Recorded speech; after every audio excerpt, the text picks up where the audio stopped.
So when we're talking about hypotheses, there's two types that we care about. The first one is called the null hypothesis, and it's often abbreviated H sub 0.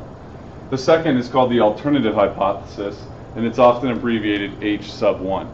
The reason that you want to include these in an experiment is that prior to conducting the experiment, you want to have a relationship established between the independent variable and the dependent variable.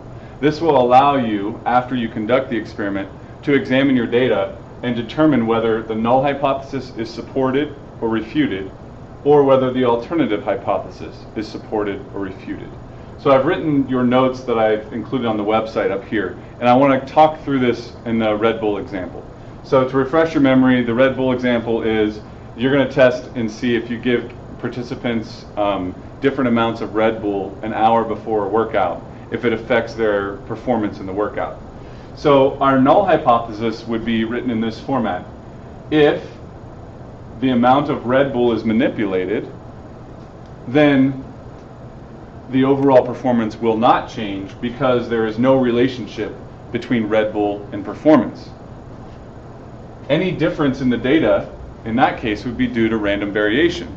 So how would our data support the null hypothesis?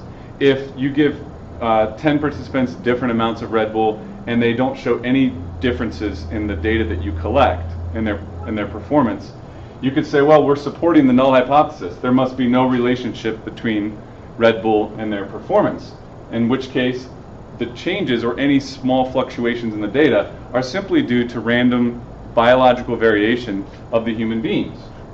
Now, if we want to talk about the alternative hypothesis, we're going to structure it in this way.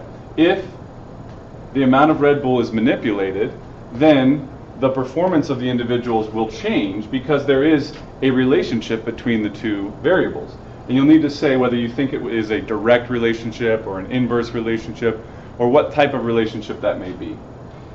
What type of data would we gather that could support this? Well, if you give your participants a different amount of Red Bull, and those that get more Red Bull perform better, you could say that there is a direct relationship between the amount of Red Bull and performance on a workout.